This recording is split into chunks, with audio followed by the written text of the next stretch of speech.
Muito bem, sejam todos muito bem-vindos. Novamente dizendo, é uma alegria estar aqui iniciando esse curso sobre o catecismo, sobre o estudo da revelação. Hoje, nosso segundo dia, e nós vamos começar, a partir de hoje, a fechar essa questão das fontes da revelação que nós vimos na primeira aula. Só puxando um pequeno gancho, porque é muito importante nós lembrarmos que as duas principais fontes da revelação, elas vêm da tradição da Igreja e da Sagrada Escritura, né? Essas duas fontes, elas têm a mesma autoridade, isso nós vimos na última aula. Sendo que a tradição, como já foi dito, e hoje a gente volta a repetir, ela é muito mais ampla que a Sagrada Escritura, né? A tradição, principalmente a tradição oral, que nós vimos na primeira aula, dada na antiguidade, que era a principal forma de se passar o conhecimento, era através da oralidade, né? Na antiguidade se escrevia muito pouco em relação ao que se tinha de conhecimento, né? Toda a formação dos indivíduos era dada através de lições que eram primeiramente elencadas na memória. Então a tradição oral, ela tem uma importância muito grande, assim como a tradição escrita. Hoje, em específico, a tradição escrita para nós vai ser muito importante para nós entendermos como nós podemos encarar as Sagradas Escrituras como fonte da tradição, né? Infelizmente, por conta das inúmeras revoluções e por conta da influência do protestantismo, muitos católicos tendem a dar um valor à Sagrada Escritura maior do que a tradição, quando na verdade elas têm o mesmo valor. E eu diria que a tradição, ela é de alguma maneira anterior e suporte para a Sagrada Escritura, né? O grande valor da Sagrada Escritura está nos seus textos inspirados por Deus. Os escritores da Sagrada Escritura, aqueles que escreveram os seus livros, os seus vários livros, eles foram reconhecidos, e isso é muito importante, como indivíduos inspirados por Deus. Eles escreveram da maneira humana, mas o que escreveram foi inspirado pela vontade de Deus. Ora, esse elenco de quais livros foram ou não foram inspirados é um atributo dado aos livros da Escritura pela Igreja Católica. É muito importante nós lembrarmos isso, tá? Não existe nenhuma linha na Sagrada Escritura dizendo quais são os livros que compõem a Sagrada Escritura, né? Então a gente precisa lembrar disso. Aquele elenco, aquela biblioteca, eu diria, que ali foi compilada pela autoridade da Igreja. E o que a Igreja usou como base para essa compilação?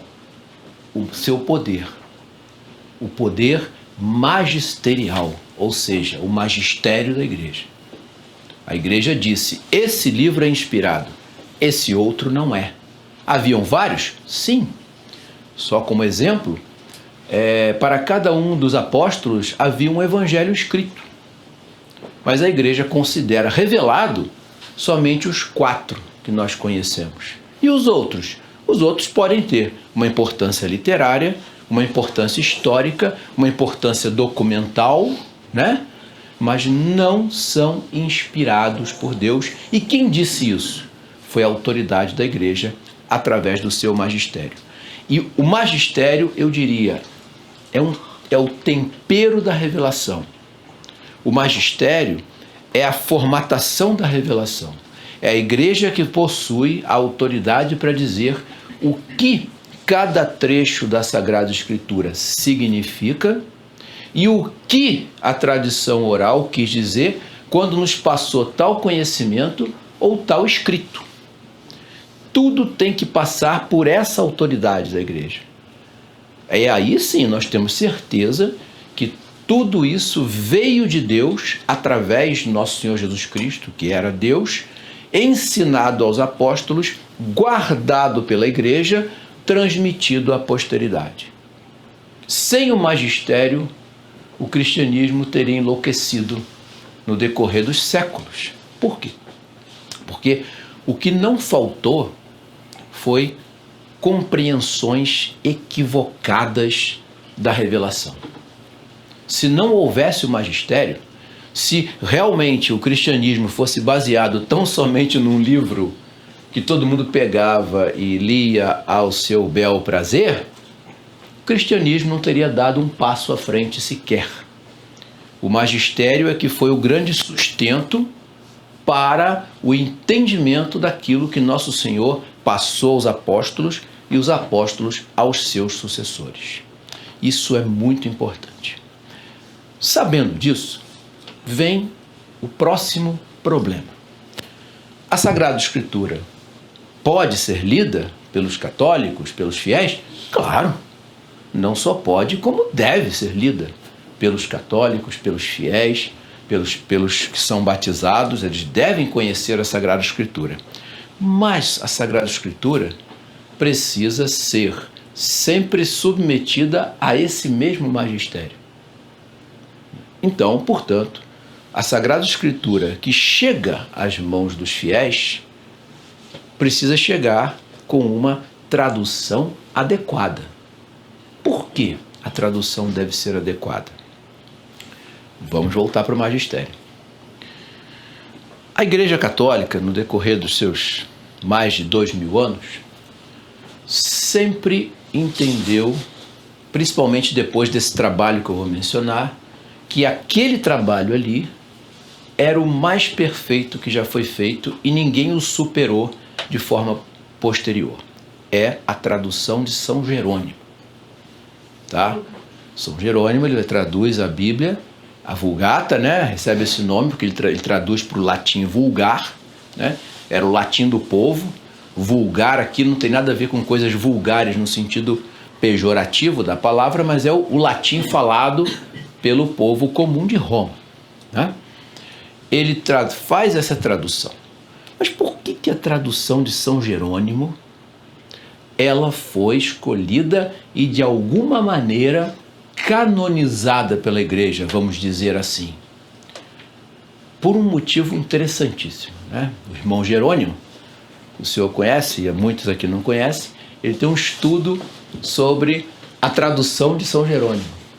E São Jerônimo, quando teve o cuidado de traduzir a Sagrada Escritura, ele procurou, na época dele, aqueles que conheceram os apóstolos, para obter deles, na hora da tradução, qual palavra seria mais adequada para usar naquela situação.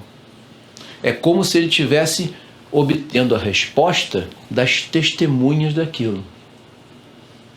Vou dar um exemplo que muita gente acha curioso, mas de fato aconteceu. Todo mundo sabe que Moisés, quando sobe o monte Sinai, né? Ele sobe o Sinai para receber de Deus os 10 mandamentos. Quando ele retorna de lá, diz-nos a Sagrada Escritura que ele desceu com esplendores em sua cabeça.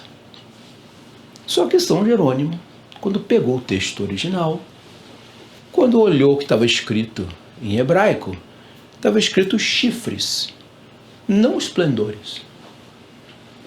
Moisés desceu de lá com chifres na cabeça. E se os senhores virem alguma representação de Moisés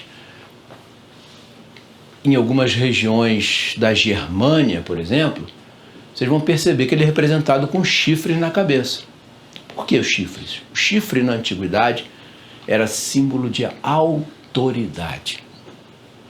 Tá? O general que trazia chifres em seu elmo era o principal comandante. Quando São Jerônimo leu a palavra original como chifre, ele achou que aquilo não ia soar muito bem para o entendimento daqueles que vissem a escrita atribuída à pessoa de Moisés. Então ele traduz esplendor. Então para o latim vai esplendor, mas o original da palavra é chifre. Veja como São Jerônimo ele faz uma adaptação para refletir melhor a revelação. E ele vai fazer isso com todo o texto, tá? Claro que ele não fez isso sozinho. Ele teve a ajuda de várias senhoras cristãs na época, e ele foi acompanhando todo o trabalho de tradução e sempre usando o testemunho daqueles que conheceram os apóstolos. O tempo em que São Jerônimo fez isso foi importante para que ele formatasse essa tradução que ficou sendo a melhor de todas. E é insuperável até hoje, tá? Por isso que todas as tentativas de retraduzir a Bíblia, principalmente com esse movimento que eu diria para os senhores academicista dos cursos de teologia, que refletiu-se principalmente na confecção da famosa Bíblia de Jerusalém, que todo mundo acadêmico aplaude de pé, ela não é uma tradução boa. A melhor de todas é a de São Jerônimo, porque ele traz essa marca do magistério, traz essa marca da tradição oral, da tradição escrita. Por isso que as traduções feitas para o português, elas devem, para que sejam bem feitas, serem uma tradução da Vulgata, que é a Bíblia traduzida por São Jerônimo. E às vezes eu falo para as pessoas mais simples que nem sempre têm condições de encontrar uma tradução da Sagrada Escritura boa, como, por exemplo, é a do Padre Matos Soares, né? Por exemplo, você não conseguiu comprar a Bíblia do Padre Matos porque é caro, porque é difícil, porque não conseguiu naquele momento, você pode optar, por exemplo, por uma tradução como a Ave Maria, que é uma traduçãozinha simples, porém da Vulgata. Então ela não foge do entendimento das coisas segundo aqueles que traduziram posteriormente do texto original. A Bíblia de Jerusalém, ela foi dado os textos originais para vários tradutores modernos, e eles traduziram, cada um fez o seu trabalho e reuniram aquilo de uma forma compilada. Ou seja, é uma Bíblia acadêmica, mas que pode, no seu contexto de leitura isolada de um fiel não muito preparado, trazer confusões à cabeça dele por causa do tipo de tradução que ali vai aparecer, tá? Posso citar outros vários exemplos, mas eu acho que só esse dos chifres de Moisés já é o suficiente para entender o toque de São Jerônimo na Vulgata, tá?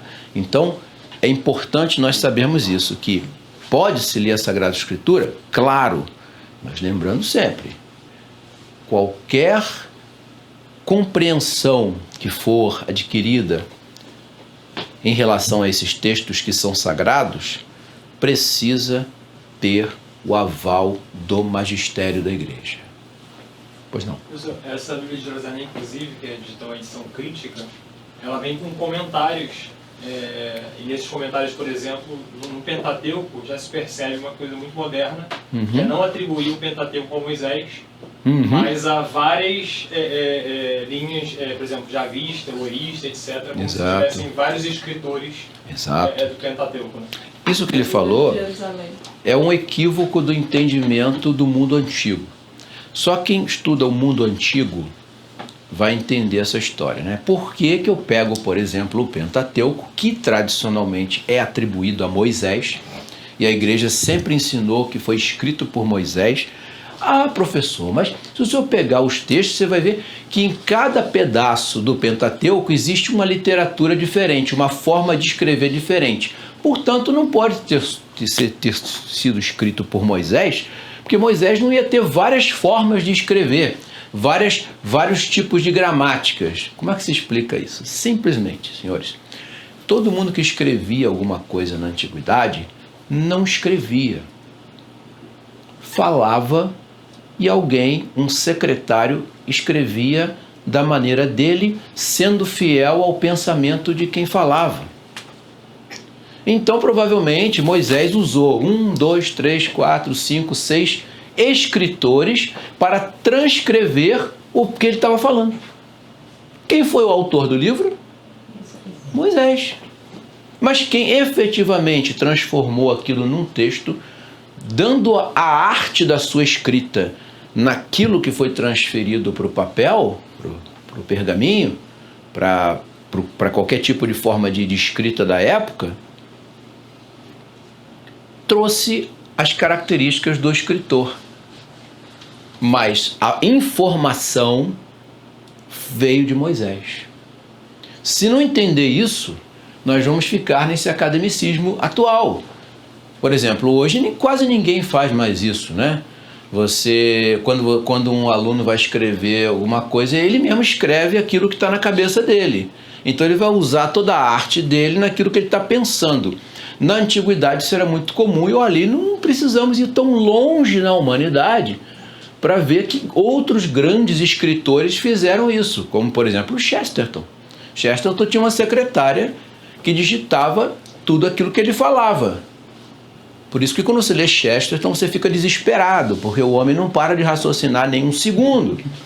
E aí, mas como é que pode ele raciocinar desse jeito e escrever ao mesmo tempo? Não dá tempo, ele vai se perder. Alguém escrevia por ele. Então, não podemos tentar fazer um anacronismo do mundo atual com o mundo da antiguidade. Era outro mundo completamente diferente. Então essa história de que não pode ter sido Moisés porque são grafias diferentes. Existem 3 Isaías. Já ouviu essa história? Que o profeta Isaías são 3 Isaías. Por que 3 Isaías? Né? Porque tem 3 formas diferentes no livro de Isaías. Porque foram 3 escritores que transcreveram aquilo de forma diferente em relação ao que Isaías falava. Então vem cá, aí já vão levar para o outro lado. Então não foi Isaías que escreveu, foi alguém que ouviu de Isaías, mas ouviu pessoalmente. É como se eu chamasse, por exemplo, o Bruno e falasse: Bruno, olha só, escreva isso para mim, escreva essa ideia aí para mim. Ditei a ideia para ele e ele transcreveu com a arte que ele tem em escrever.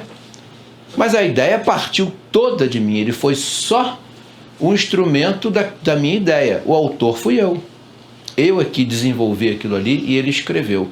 Então, para nós não cairmos nessas armadilhas, a gente tem que sempre lembrar disso. O contexto de mundo era completamente diferente. Sagrada Escritura, para aqueles que pensam que a Bíblia é um livro só, não é um livro só. Cada livro daquele foi escrito em várias épocas diferentes, em contextos diferentes, línguas diferentes, né? Situações de mundo completamente variadas. Alguns livros foram escritos em situações muito difíceis, outros foram escritos em momentos de paz. Então tudo isso, naquela compilação feita pela igreja, vai dar ao livro a autoridade. E aí que é importante. A autoridade daquilo que é revelação vem da igreja e não do livro em si.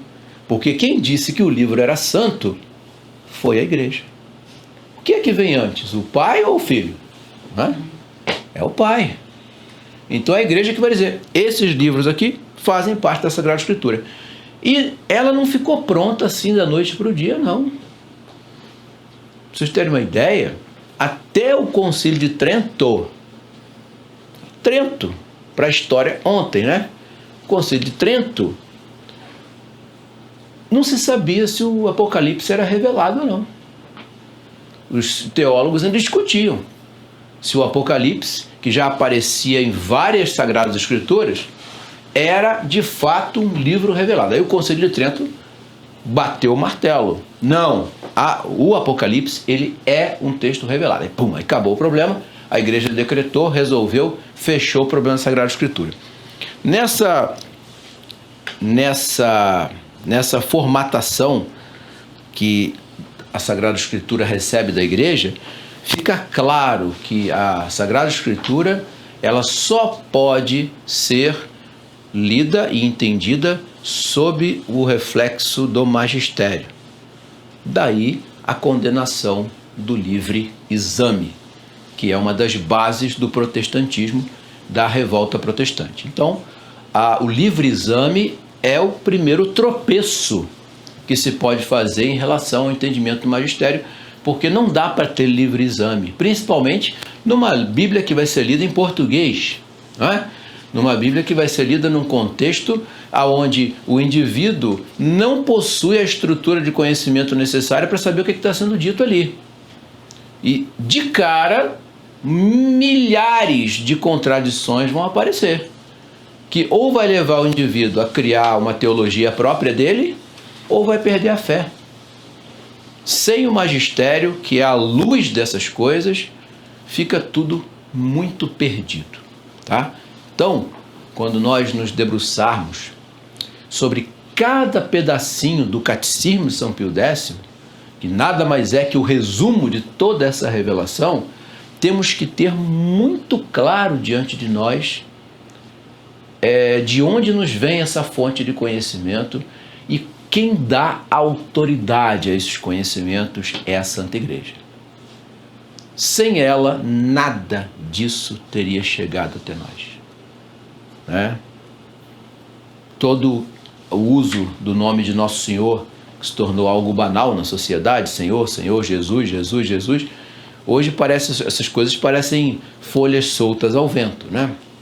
Mas para que essas folhas estivessem soltas ao vento, alguém precisou trazer essa informação para alguém espalhar, tá? E de onde que veio essa informação? Do magistério da igreja e da autoridade da igreja, né? Eu sempre brinco, né? Citando Corsão, né? Você pode pegar um livro para estudar sobre um gato, né? O animalzinho, né?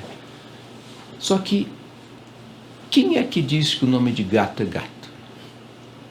Você já parou para pensar nisso? Por que um gato chama gato? Todo mundo vai chamar um gato de gato.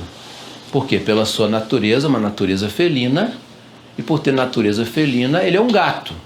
Tá, mas quem o nomeou como gato? É sempre algo anterior.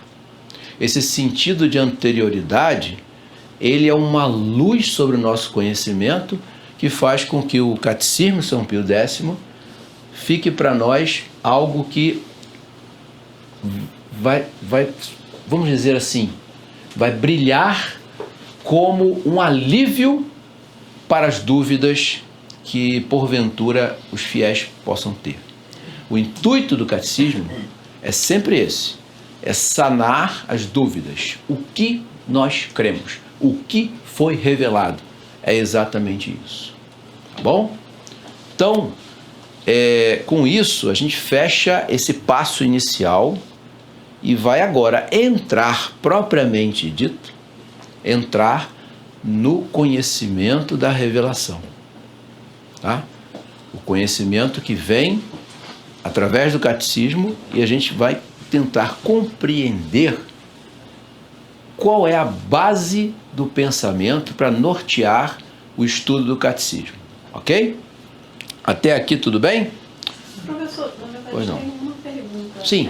Acerca dos livros canônicos. Uhum. Porque algumas pessoas dizem, assim, alguns exegetas falam que São Jerônimo teve dúvida sobre a canonicidade dos livros deuterocanônicos. Uhum. Sim. Mas ele traduziu, né? Ele traduziu, teve dúvidas sobre muitos deles, mas traduziu todos eles, porque confiou nos testemunhas de que aqueles livros, desde os primeiros séculos, já eram tidos como sagrados, tá? Mas jamais São Jerônimo, ele se colocou à frente das decisões que viriam da igreja no futuro, tá? Ele toma os livros que normalmente eram compilados e usados como sagrados, lembrando que na época esses livros não eram divididos nem em capítulos, nem em versículos, e não tinha nem divisória entre as palavras, tá? Era tudo ligado de uma vez só. É Carlos Magno que vai mandar fazer espaço entre as palavras. Tudo na antiguidade era direto, não tinha ponto, não tinha absolutamente nada. Então imagina você fazer uma leitura de um negócio desse, né? É terrível. Mas ele seguiu a compilação que tradicionalmente se imputava às Sagradas Escrituras, ainda que ele questionasse certos livros. E qual foi o motivo para fazer esse compilado de livros? Bom, aí entra a questão do magistério, né? Damaso, né? Havia já na igreja uma série de livros ditos sagrados que circulavam na cristandade de forma espalhada, tá? Então, a igreja vai fazer o seguinte: os apóstolos tinham recebido a revelação de Nosso Senhor, eles começaram a pegar esses livros e comparar os seus escritos com aquilo que havia sido revelado. Ora, se tudo aquilo ali concordasse com a revelação vinda do próprio Jesus Cristo através dos apóstolos, o livro possuía a revelação, ou seja, o livro possui a autoridade de Nosso Senhor dada à igreja. Com isso, uns ficaram de fora, outros foram mantidos na Sagrada Escritura, tá? Assim como os livros do Novo Testamento também. Então era sempre esse critério: está de acordo com o que foi ensinado aos apóstolos? Nosso Senhor ensina aos apóstolos durante 3 anos, tá? A vida pública de Nosso Senhor não foi só uma vida de atividades assim externas. Quando ele ficava à parte com os apóstolos, ele dava diversos ensinamentos detalhados de como que ele queria que cada coisa fosse feita, tá? É tão detalhado que as cerimônias, por exemplo, sacramentais da igreja, em especial as cerimônias que hoje a gente refaz na Semana Santa, elas foram detalhadas por Nosso Senhor para que guardasse a sacralidade do ato. Quando a gente estudar os sacramentos, nós vamos entender o que é a guarda da sacralidade dos atos, dos sacramentos, para que não restassem dúvida da eficácia da graça que atuaria ali. Então, esses detalhes Nosso Senhor passou para os apóstolos em vida. E principalmente depois de ressuscitado. Aqueles 40 dias que Nosso Senhor vai ficar lá com os apóstolos, vai ser um tempo de aprendizado para eles. Olha, vocês vão fazer isso e mais isso e mais isso. Foi o momento em que eles, quando veio o Pentecostes, quando veio o Espírito Santo, que pela graça de Deus a igreja começou a receber a iluminação para ensinar o mundo inteiro, eles, a partir dali, com o conhecimento que tinham, já deram movimento ao magistério, tá? Então já foram pegando todos os textos e comparando com aquilo que para eles foi ensinado. Por isso, o atrelamento do fiel à autoridade da igreja é fundamental para a ortodoxia do conhecimento, tá? Isso que eu falei para os senhores de uma forma assim simplificada aconteceu no decorrer dos séculos, não foi da noite para o dia, né? Eu falei de forma simplificada só para a gente entender o mecanismo desse conhecimento. Ele vem dessa forma. Por isso, o atrelamento com o magistério, atrelamento com a igreja, atrelamento com a autoridade episcopal, atrelamento com o chefe da igreja, né? Porque sem isso, eu já não sei mais se a informação é verdadeira ou não. E conforme os séculos foram passando, isso foi ficando cada vez mais sofisticado. Diga. Eu vi um vídeo parecer protestante, não sei se é verdade. São 40 autores durante 1500 anos. A Sagrada Escritura é escrita. Faz sentido esse número? Quantos anos? 1500. 1500 anos. Moisés vai escrever o Pentateuco, né? Moisés é mais ou menos 1200, 1400 antes de Cristo. Aproximadamente isso. Pode ser que tenha algum sentido, sim. Eu posso tentar ver uma datação assim mais aproximada disso. Talvez tenha sido o tempo somado todas as iniciativas de escrita desses livros, porque eles não foram escritos de forma simultânea e nem coordenada, né? Quem coordena isso é a igreja. Faz a Sagrada Escritura. O vídeo dizia exatamente isso. Eram 1500 anos de livro da Sagrada Escritura, 40 autores e contando a mesma história, que tem inter-relações entre elas e pessoas que não se conheciam. Sim. Mas só que essa inter-relação, vamos dizer assim, entre os textos das Escrituras, é perfeito, né? Se não houvesse relação, jamais a igreja colocaria aqueles textos numa unidade. Mas essa integração, ela não é tão óbvia, não. Se nós lermos a Sagrada Escritura sem o magistério, ela vai parecer uma coisa desconexa. No meio do nada aparece lá uma história de Jó. Mas que entrou aquilo ali, né? Aí aparece uma figura como, por exemplo, de... Como é que é o nome dele? Aquele sacerdote que não tinha... Não? Melquisedeque. Melquisedeque é o único personagem da Sagrada Escritura que não tem nem ascendente nem descendente. Ele aparece do nada. Puf, né? O que é aquilo, né? Alguns dizem que ele era um anjo, né? Mas um anjo pode ser sacerdote? Acho que não. Bom, então fica a discussão aí para os teólogos, né? Então, o fato é que parecem coisas meio desconexas, né? Então, quem vai dar a liga a isso tudo é a igreja. Até mesmo a percepção de que existe uma unidade nesses livros só tem fundamento no magistério. Porque unidade literária não tem, unidade de autores também não tem. Há quem diga que é até alguns equívocos de datação, tá? O que não corrompe a Sagrada Escritura de forma nenhuma, porque o que é importante da Sagrada Escritura é a informação que vem espiritual, a graça que está contida naquelas palavras, e muitas vezes o que fala pode estar equivocado. Por exemplo, o famoso caso do profeta que para o sol. Como é que eu esqueci o nome dele? Hã? Josué. Ele não para o sol, né? Ele para a terra, né? Não é? Mas era a maneira como ele via. Isso não viola o milagre que ele fez. Ele de fato parou o movimento. Se naquele momento pareceu que foi o sol, pouco importa para a revelação. Agora, é claro, não vai servir como orientação científica do que foi descoberto muito tempo depois, tal, né? Então, é isso que eu quero dizer. Essas desconexões da Sagrada Escritura, elas só podem ser entendidas se tiverem a luz do magistério. Senão, você vai achar coisas ali muito estranhas, né?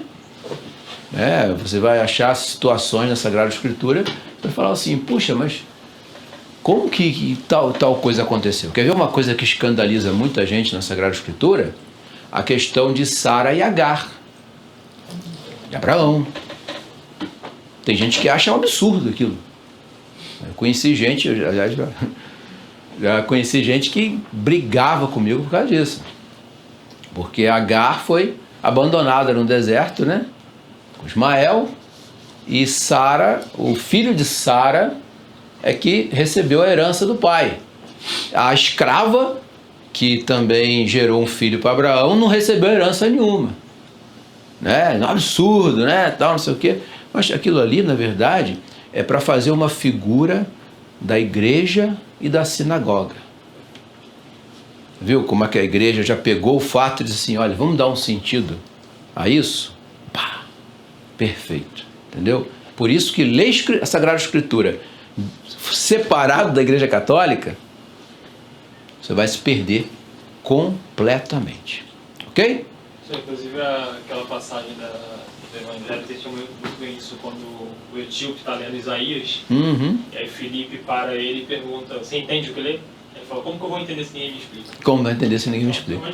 E vocês já pararam para pensar por que se sabia que ele estava lendo a Sagrada Escritura? Não? Você sabia que na antiguidade só se lia em voz alta. Não existia leitura silenciosa na antiguidade. Por quê? Porque quando você fala, você ouve o que você fala. Ao ouvir o que você fala, você grava melhor o que você está lendo. Então, na antiguidade, todo mundo que lia em voz alta. Então, ele ouviu. Ah, você está lendo as Escrituras. Porque não tinha como ele saber, né? Não tinha um livro assim com a capa escrito Sagrada Escritura, né? Ele estava lendo, sei lá, um pergaminho. Mas como é que sabia, né? Sabia porque ele lia em voz alta. E foi suficiente para se saber que passagem que ele estava falando. Então, sem a interpretação do apóstolo, o etíope não teria entendido absolutamente nada. Ele leu, mas não entendeu, né? É o que vai acontecer com todos aqueles que se aventuram em ler a Sagrada Escritura sem o magistério, sem colocar em pé de igualdade a tradição oral e a tradição escrita da igreja, que é muito mais ampla que a Sagrada Escritura, né? As coisas que acontecem na Sagrada Escritura são, na verdade, um grande resumo né? É a tradição oral e escrita que vai completar aquilo que falta às Sagradas Escrituras, tá? Por exemplo, o que nós lemos nos Evangelhos não foi só aquilo que aconteceu na vida do Nosso Senhor. Eu li um resuminho que a igreja disse assim: olha, é tudo inspirado por Deus isso aqui. Os escritores desses textos foram inspirados. Agora, em nenhum momento disse, isso aqui abarca todo o conhecimento da... Não abarca. Você vai precisar da tradição oral, mais a tradição escrita, iluminada pelo magistério. Tá bom? Então, diante dessa constatação, nós vamos seguir, então, para o credo. O credo propriamente dito. E aí a gente entra, de fato, vamos dizer assim, na estrutura do Catecismo de São Pio X. E o credo, ele já se apresenta para nós como algo que a gente acaba levando para um lado daquilo que ele não é. Como é que eu vou me explicar? Nós muitas vezes rezamos o credo, não rezamos? Só que o credo não é uma oração. O credo é um símbolo. É um símbolo que eu vou carregar. Para quê? Para mostrar que eu sou cristão. Sois cristão? Sim, sou. Então, recites o credo. Creio em Deus Pai Todo-Poderoso, Criador do céu e da terra. Ou seja, aquilo é um símbolo do que você é.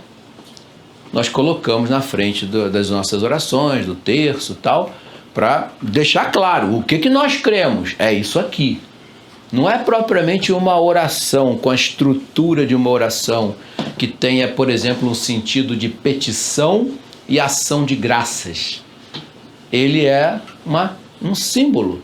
São 12 artigos daquilo que o cristão deve crer, né? Então, se ele crê naqueles 12 artigos, esse é cristão, tá? Então, o credo já se apresenta para nós e nós temos que aderir a essa noção que nasce desse símbolo. Por isso que fala símbolo dos apóstolos, credo de Nicéia, o símbolo niceno-constantinopolitano. Nós vamos entender depois cada um dos símbolos. O símbolo de Santo Anastácio, tem um credo, um símbolo de Santo Anastácio. Existe o de Santo Atanásio também, e outros variados símbolos, que, por exemplo, o Catecismo Romano, o Catecismo de Trento, ele traz no início. Vários eram os símbolos tratando do credo e tal, só que alguns deles estão incompletos, né? Então, o mais completo de todos é o credo dos apóstolos, né? Aquele que nós rezamos na missa, que é o mais completinho, também chamado símbolo niceno-constantinopolitano, tá? É um símbolo. Aquilo ali, quando nós colocamos na frente de alguma coisa, é para dizer, é nisso que eu creio, tá? Esse crer aqui para nós também vai ter um valor muito interessante. Por quê?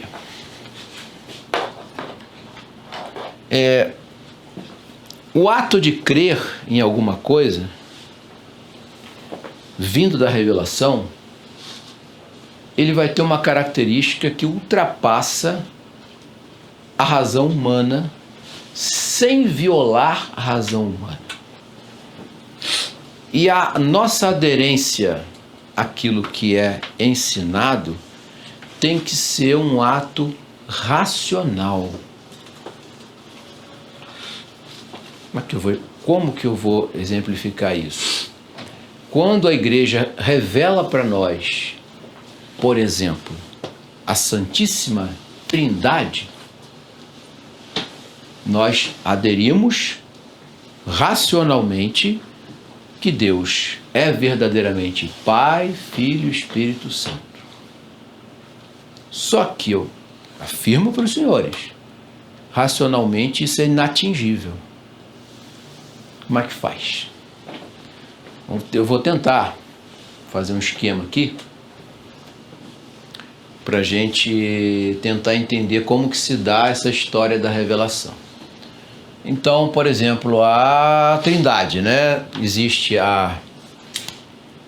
vamos botar aqui, vamos botar uma coluna. Não, um limite, tá? Um limite aqui no quadro. Eu não sei se isso vai ficar bonito visualmente, não. Mas vai servir para entender. Ó, até aqui, vamos dizer que vem a razão humana. Tudo aquilo que o homem pode conceber, compreender e aceitar.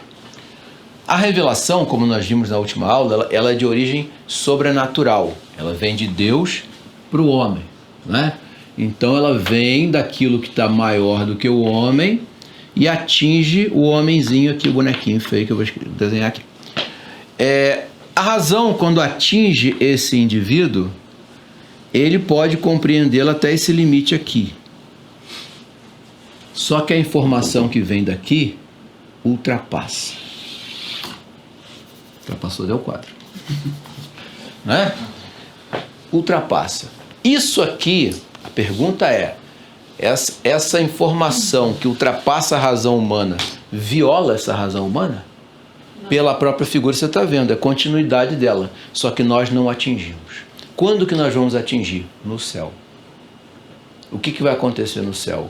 A nossa inteligência será dilatada para nós entendermos a revelação em seus aspectos acima da razão. Mas ela é uma continuidade da razão.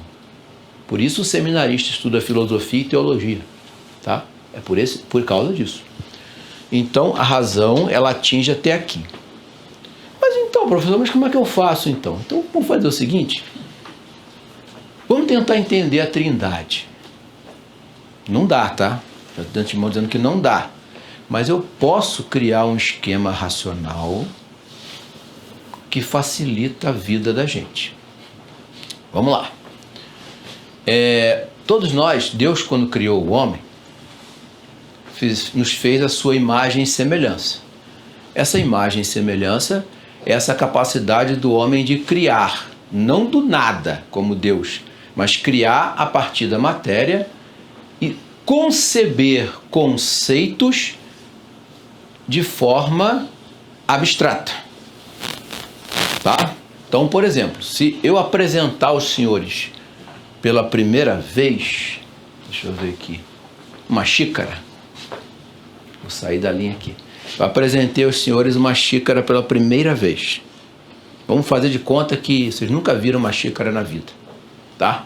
Eu apresentei essa xícara, disse o que ela era, para que ela servia.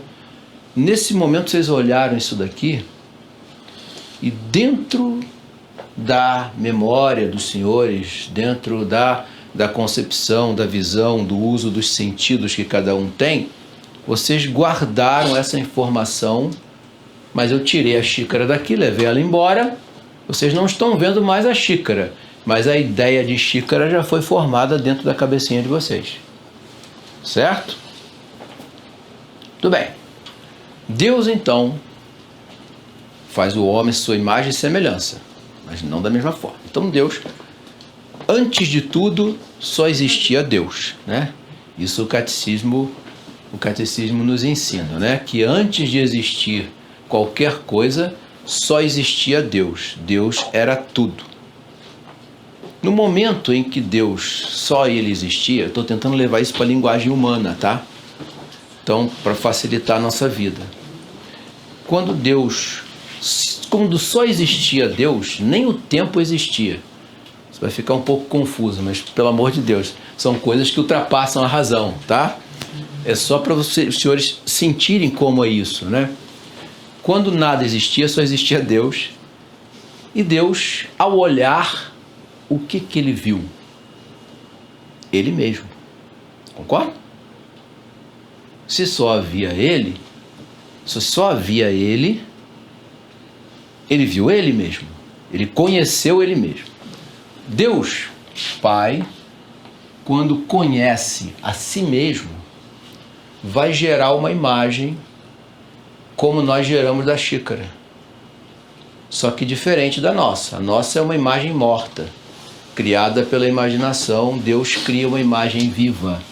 A imagem que Deus cria dele como imagem viva é o Filho.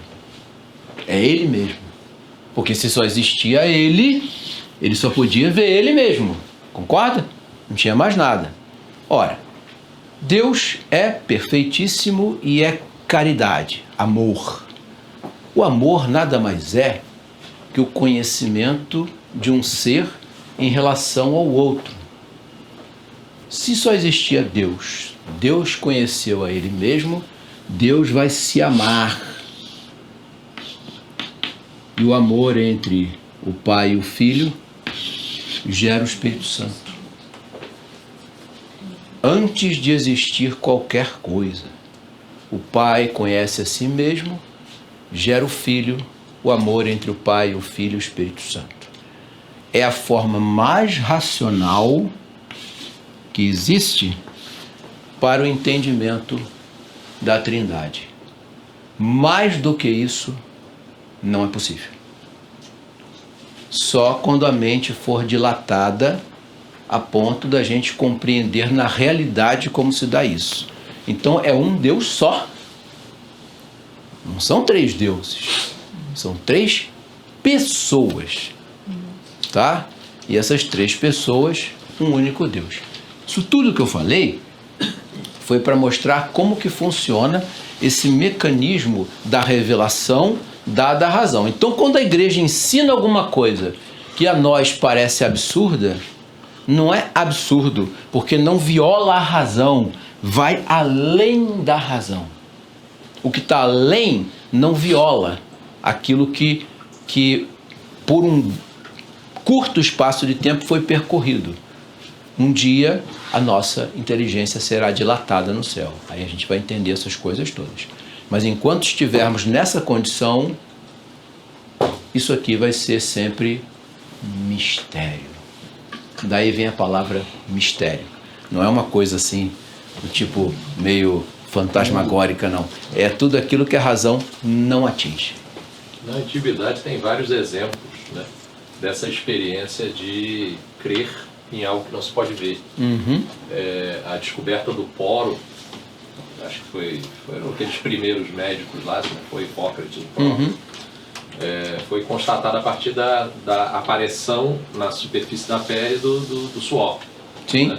Era uma matéria que não poderia aparecer do nada, vinha de dentro, o poro era invisível. Mas ele foi suposto, o orifício a partir do qual saía o líquido do suor. Sim. E mais recentemente a ideia do espectro de cor, que é invisível ao olhar do homem, né? E também de som, né?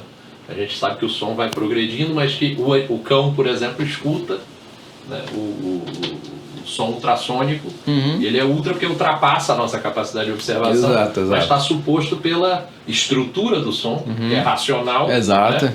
Ou seja, há uma racionalidade nesse som que nós não escutamos. Exato. E há o efeito dele, que é o modo como os animais se comportam depois que o som ultrapassa a nossa capacidade. Pois é. Um exemplo até próprio na obra da criação, né? Porque tudo isso que o senhor mencionou está dentro da ordem da criação e já existem exemplos disso na própria ordem da criação, perfeitamente. Aqui, isso acontece também da mesma forma.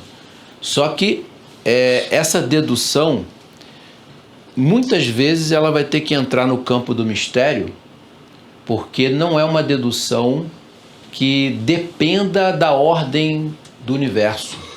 Ela depende, de fato, de atingir algo que a razão humana não atinge ainda. Tudo isso eu falei para quê? Para mostrar aos senhores que toda a informação que está contida nesses livros, ela vai ter essa estrutura. Tá? Por exemplo, a questão dos anjos, natureza dos anjos, né? Quando a gente for estudar, por exemplo, que cada anjo é um anjo diferente, um não é igual ao outro, é uma personalidade diferente, que o anjo não precisa estudar, o anjo quando olha uma coisa ele já sabe o que é, e cada anjo tem seu nome, nenhum deles é igual a nenhum de outros, é uma multidão, é muito maior do que a quantidade de seres humanos que passaram ou vão passar pela Terra. Então todas essas informações, elas vão estar sempre essa dinâmica. E eu falo isso para as pessoas não se assustarem, porque, não, mas isso é absurdo. Não é absurdo. né? Como se tem uma informação, por exemplo, que no fim dos tempos os corpos vão ressurgir. Só que existem alguns corpos da antiguidade que não tem mais nada dele, né? Como é que vai ser? Né?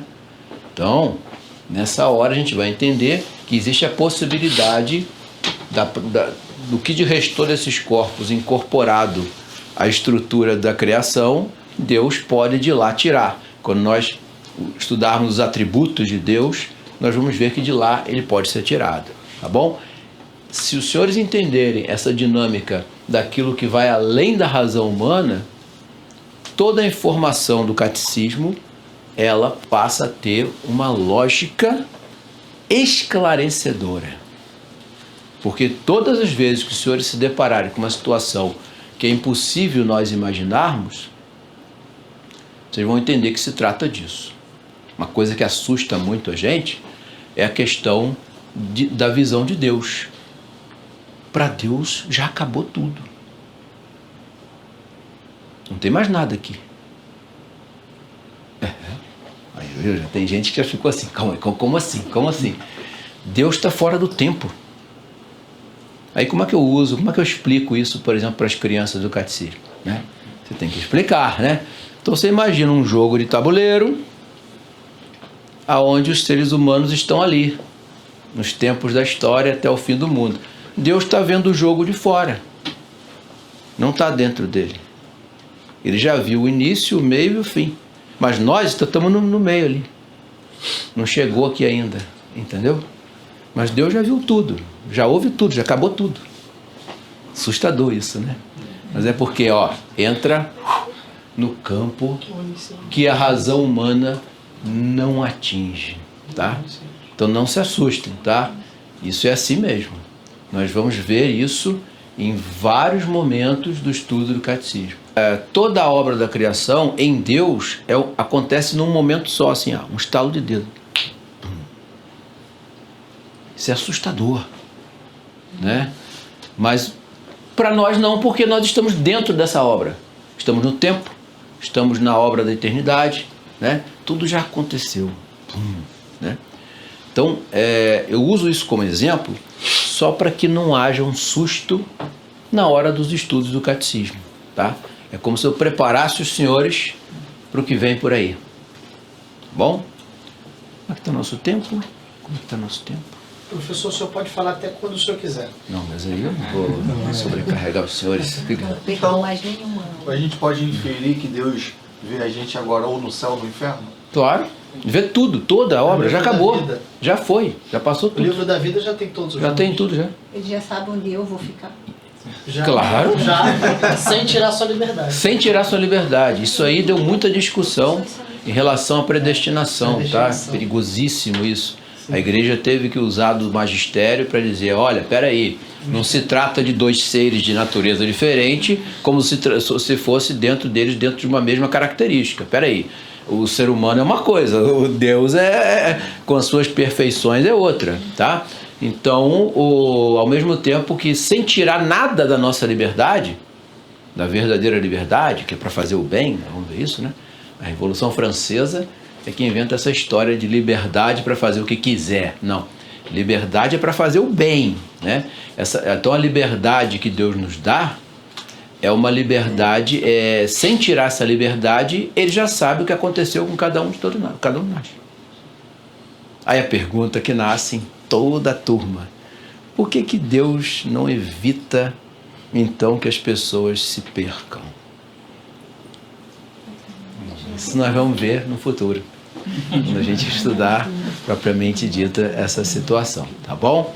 Então, olha, mediante isso a gente pode começar a introduzir o credo, que é o símbolo, né? O símbolo máximo do cristão é o credo, né? Então, a figura de Deus, né, vai aparecer agora central porque começa: creio em Deus Pai. É a primeira grande afirmação, né? Já começa, tá? Creio em Deus Pai. Por que Deus é Pai? Né? Vai ser a primeira preocupação nossa, né? A gente vai agir como as criancinhas de 7 anos. O que é isso, papai? O que é isso? O que é isso? O que é isso? E criança, criança pergunta tudo, né? É o movimento natural da alma humana que quer conhecer o objeto e amar. Amor vem do conhecimento, tá? Você só ama aquilo que você conhece. Por isso que nós estamos estudando o catecismo.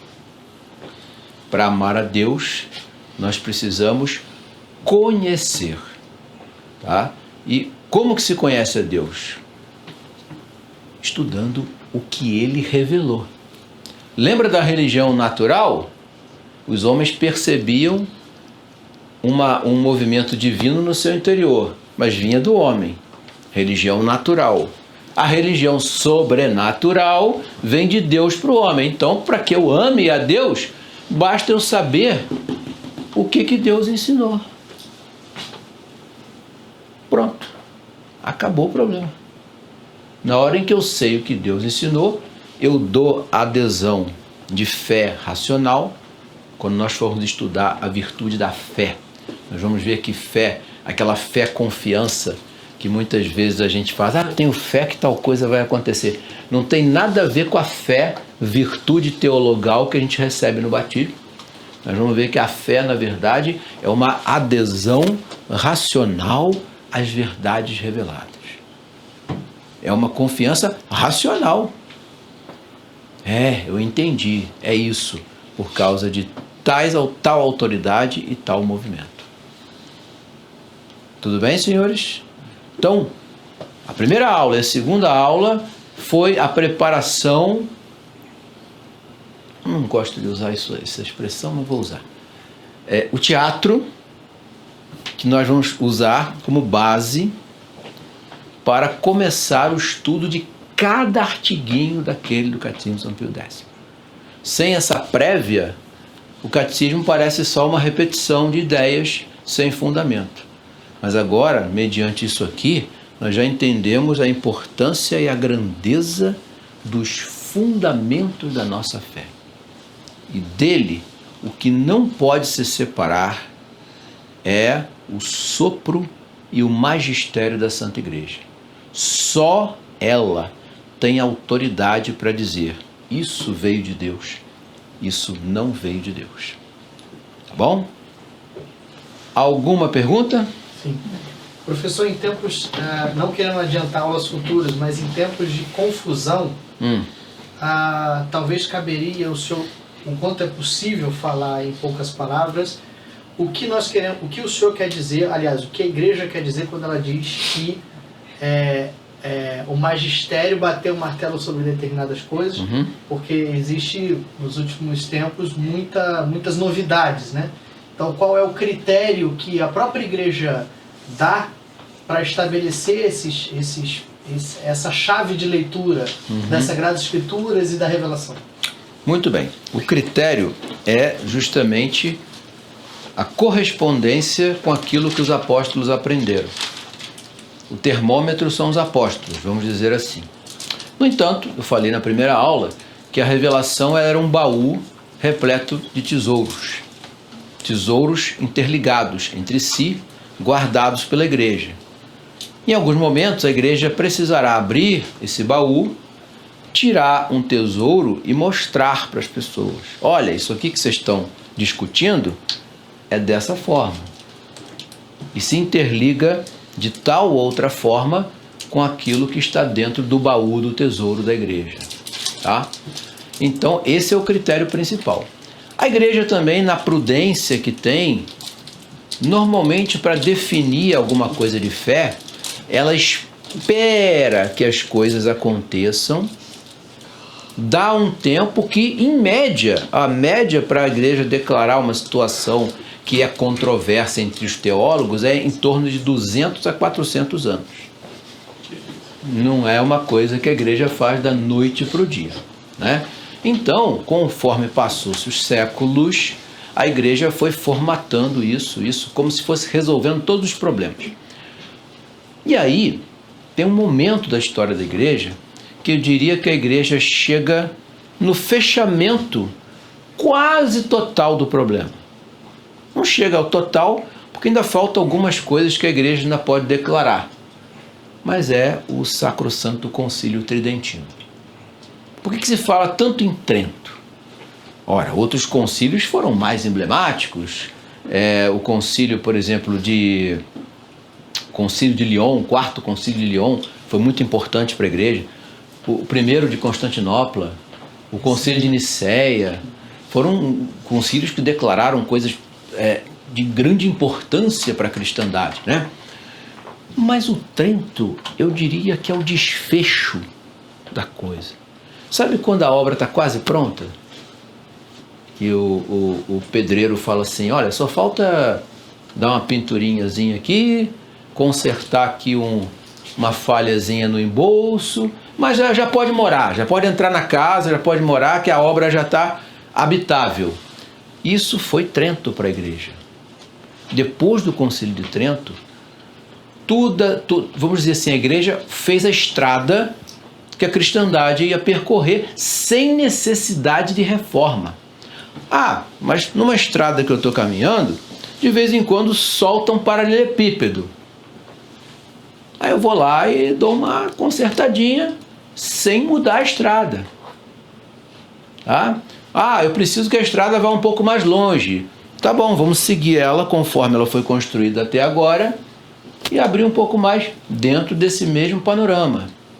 Mas o que foi feito em Trento, fala-se muito disso, foi o desfecho de tudo. Exemplo clássico, a bula Coprimum Tempore. Depois dela, não tem mais que questionar nada de missa. A missa é aquela. Ponto final. Esse desfecho presente em Trento, pós-Trento, consequência de Trento, é um reflexo de uma formatação que a providência deu à igreja, porque ela sabia que depois daquilo ali, as inúmeras cacetadas viriam. Né? Perfeito. E aí deixou pronto, tá pronto a arma. Agora vocês vão combater com ela. Entendeu? Então, o parâmetro dos primeiros séculos, do tempo da Alta Idade Média, a Baixa Idade Média, a igreja foi mostrando esse tesouro, explicitando esse tesouro, construindo esse tesouro, ajeitando uma coisinha lá, corrigindo outrazinha cá, formatando a mentalidade humana, até chegar ao século de Trento e a coisa está pronta. Agora é caminhar para o futuro. Futuro, nós vimos, né? As revoluções que virão no mundo depois disso serão terríveis. Mas como a casa já estava pronta, você poderia até perder o caminho da casa, mas a casa estava lá. Então o critério é esse, entendeu? É esse critério desse tesouro que a igreja recebeu. Então tudo que aparecer, ela vai dizer assim, cabe nesse tesouro? Não cabe. Então, isso aqui deixa de lado. Ou então, isso aqui novo que apareceu, corresponde ao tesouro? Corresponde. Então tudo bem. Pode continuar a fazer. A Revolução Protestante, então Trento ocorre no século XVI. Uhum. A Revolução Protestante, ela aumenta a necessidade de Trento, ou nós poderíamos, sem cair no anacronismo, achar que ocorreria Trento mesmo sem a Revolução Protestante? A Revolução Protestante, quando Trento acontece, o protestantismo, em matéria de fé, era o menor dos problemas. Uau! Tá? A igreja não fez o Concílio de Trento por causa do protestantismo. Entendeu? Ela estava preocupada com as revoluções do pensamento que tinham nascido no nominalismo medieval, que já estava corroendo a autoestrutura da igreja e a teologia também. Tá? Lutero, na verdade, se nós fizermos uma comparaçãozinha, Lutero, na verdade, ele só era um indivíduo que achou um momento propício para fazer alguma coisa que já estava querendo explodir muito antes.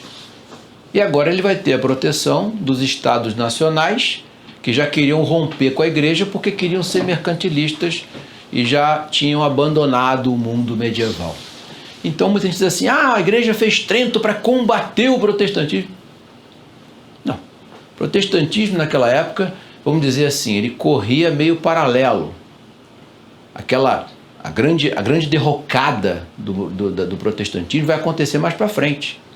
A apostasia dos estados nórdicos, por exemplo, vai acontecer só depois, né? A questão da Inglaterra, então, é algo que é emblemático, porque Henrique VIII era católico, escreveu um catecismo, né? Você sabe que ele escreveu um catecismo. Recebeu o título do Papa de defensor da fé. Foi o primeiro inglês a receber esse título na história da igreja. Rei defensor da fé. Aí foi o que veio. A mulher não faz, né? Mas foi também como se diz, o orgulho, né? É o que um título não faz. É um título, é o orgulho. O orgulho é o grande mal dos grandes heresiarcas, é o orgulho. Eles não voltam atrás. Mesmo que no íntimo eles tenham percebido que erraram, mas já caminharam o suficiente para dizer, não, já caminhei demais, não tem como eu voltar atrás, não. É muito raro você ver um heresiarca que volta atrás. Não consigo nem lembrar de um que tenha feito. Mas o protestantismo não é o principal foco de Trento, né? Era formatar a igreja, vamos dizer assim. Serviu para o combate contra o protestantismo, né? Porque quando Lutero bota lá as 95 teses dele na Catedral de Wittenberg, a igreja ela faz um estudo das 95 teses dele, sabia? O Papa faz você está reclamando? Deixa eu ver aqui o que é. Aí viu, das 95 a igreja catou 13. Sabia disso? A igreja catou.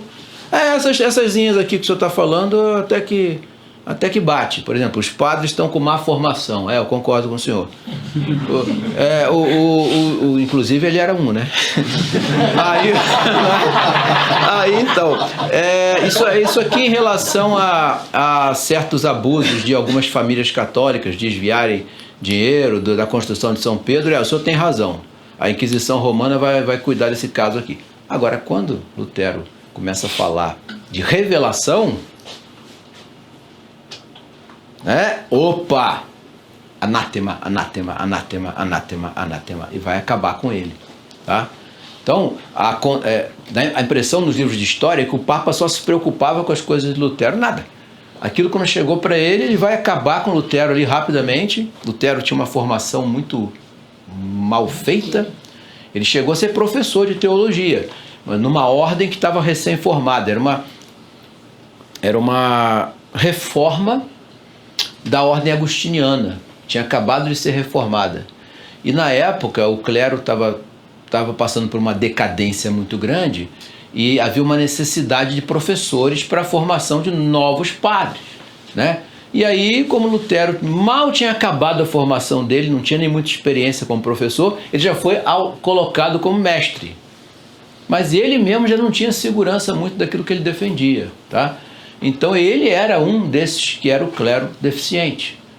E acabou tendo um apoio dos príncipes alemães, que já não suportavam mais o catolicismo, já não suportavam mais porque queriam entrar naquele mundo de materialista que vai nascer no século XIII.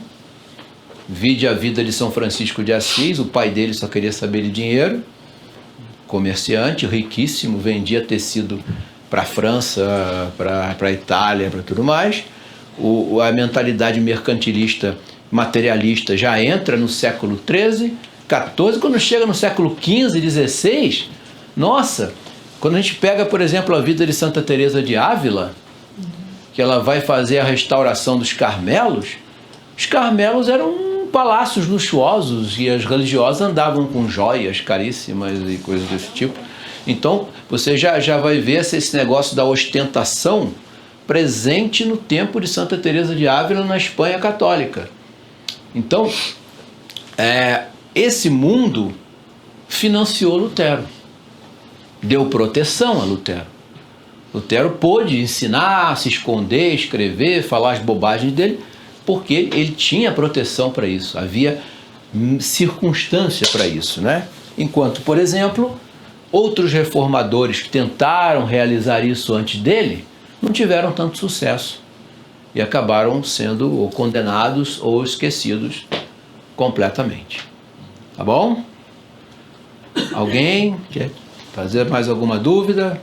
Esclarecer mais alguma coisa? Então, meus caros, vamos encerrar por hoje. Eu acho que a quantidade de informação foi bastante. Na próxima quinta-feira, a gente vai entrar, então, já no primeiro artigo do credo. Tá bom? Vamos fazer uma breve oração para a gente terminar. Nosso auxílio está no nome do Senhor, Que fez o céu e a terra. São João Bosco, Rogai por nós. Pai do Filho e do Espírito Santo. Amém. Amém.